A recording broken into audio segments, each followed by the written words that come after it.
What's up everyone? Welcome to windy lockdown in Melbourne. I'm missing all my friends and family and going on adventures, traveling the world with everyone.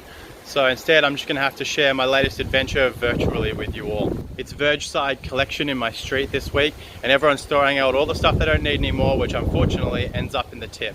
I hate seeing the world's resources go to waste, so I've started a new backyard project using recycled materials from the side of the road. So on our scooting adventures, Amy and I have found a bathtub. Picked up this bed frame off the side of the road and this tub. What are the odds, Amy, that the tub fits in the bed frame? That would just be insane. Unfortunately, the bed frame doesn't quite fit the rims of the bath, so we're gonna have to do some adjustments and hopefully we can make it strong enough to hold the bath and full of water and 2 people. Hey George, what have you done to our carport? This is the new garage, don't you know? Ah, I see. Not the usual Pandora, I expect. Come on Hercules, you can do it.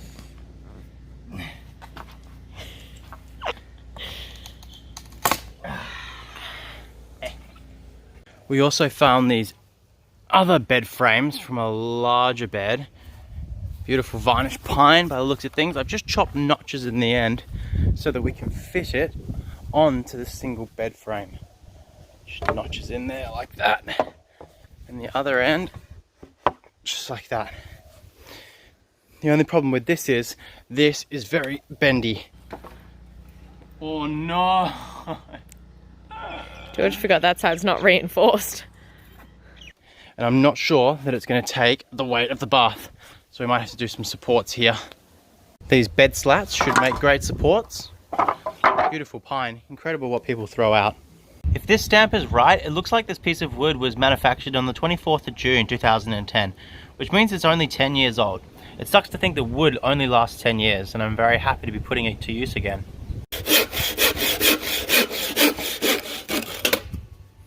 Just chopped off a piece to size here, and that should really hold a lot more weight now. Gonna take out all of these staples. Clean it up a little bit. George, what you doing? Let's get in the bath. First time in the bath. What's the problem? Pretty much every single bath has a cement or mortar base supporting the bottom of it. What do you have? Nothing.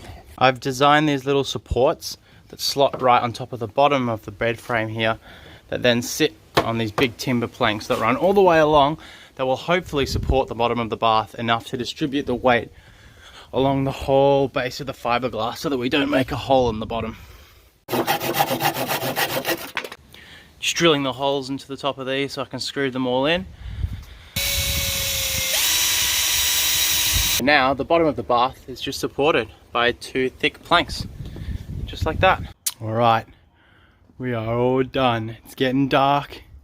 We got a fire going. Gonna set the footy up out here and have the sickest bath ever. How bloody good is this? Cheers. Happy Sunday night. So last night's test run highlighted a few problems with the bath. The first problem is that we have a slow leak in the waste plug, which I'm going to have to silicone up, I think. Second problem was that it drains right under the bath in a massive pool, so we're going to have to figure out a way to maybe hose the drainage out to somewhere else in the garden, and hopefully we can recycle the grey water into watering the grass a little bit. Not that we really need that in Melbourne. And then the third problem is we have to keep getting out of the bath when it's 8 or 9 degrees at night, super cold, to go into the laundry to turn on the hot tap and then take it off and put it onto the cold tap and run cold in so that we can mix the temperature perfectly. So I'm going to try and fix that by hooking up and plumbing in a mixer tap. We were getting a slight leak out the bottom of the waste plug here, so I took out all the old silicone and resealed it with some industrial strength silicone that I found on the side of the road. Unfortunately it's red, but I don't think we can see it. Hey George, what are you doing? Trying to straighten out the PEX pipe. It's like trying to wrestle a giant cobra. I picked up this hot and cold water mixer off Marketplace for 30 bucks. I think it should do the trick. Alright, I've put a plank across the head of the bath and now I'm trying to create a hole for the mixer tap. Not that easy with a rasp. So I've got this SmartX pipe. It fits into one of these. It's just a push fit connector on the bottom and then a screw, 15mm, to fit the other side of the mixer tap.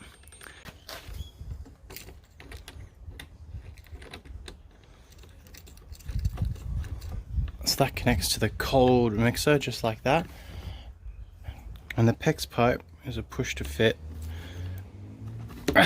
And that's it. That all connected up. These two PEX pipes come out the bottom for the hot and the cold and run out here. I'll run one to the cold tap on the outside of the house that we don't use too much, and the other one I'll run in the window to the hot laundry tap. It's exactly the same deal on the inside, and again it's just a push fit. So I got this bath waste piece that fits on the bottom of the waste there, which then connects to the bottom of the hose here. Standard garden hose nozzle screws up to the bottom of the waste. Done. Cold tap Mark 1. Ooh. Let's go! We have water. George, do you have a license for those guns? Damn. License to fill this bathtub. Oh no, George is sick again. Big night last night. Blah. What's wrong, George? We sprung a leak. Uh-oh. And this is it. Final product. All made with a few hand tools, recycled materials off the side of the road, plumbed into the water mains, hot and cold, and with a grey water waste out the back to water the garden with. Alright, I think it's time to jump in the hot tub. Looking forward to seeing everyone again after lockdown. Stay safe.